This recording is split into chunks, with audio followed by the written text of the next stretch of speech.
We've heard a lot over the last couple of days, discussions of how to close this budget gap, and I understand that time is of the essence. And it's one thing to have a discussion about allowing a governor to make a 5% reduction versus a 10% reduction.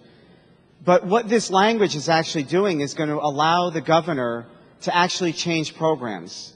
And as I read this, to me and to anyone, it is just a complete abdication of our authority. We're putting our heads in the sand, and we're going to allow the governor to make tough decisions.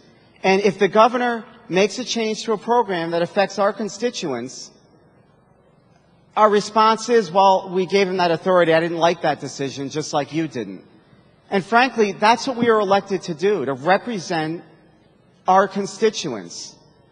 And one of our primary duties is to implement a budget.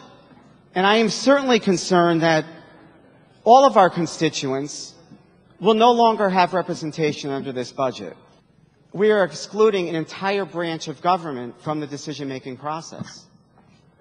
And it astounds me that we would even consider a document like this. It just fundamentally goes to the core of our democracy, of our separation of powers. I don't understand why we would be so willing to give up this type of authority. It's what we are elected for.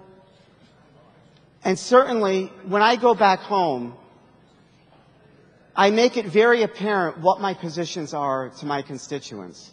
Well, based on this document, I can't even go home and tell them where we're coming from. Because we're doing nothing here today other than taking that $1.6 billion and giving it to somebody else to cut. So I guess that's what we go home and we tell our constituents. I think this is setting a very scary precedent, and I would strongly urge us to rethink this path. Thank you, Mr. Speaker.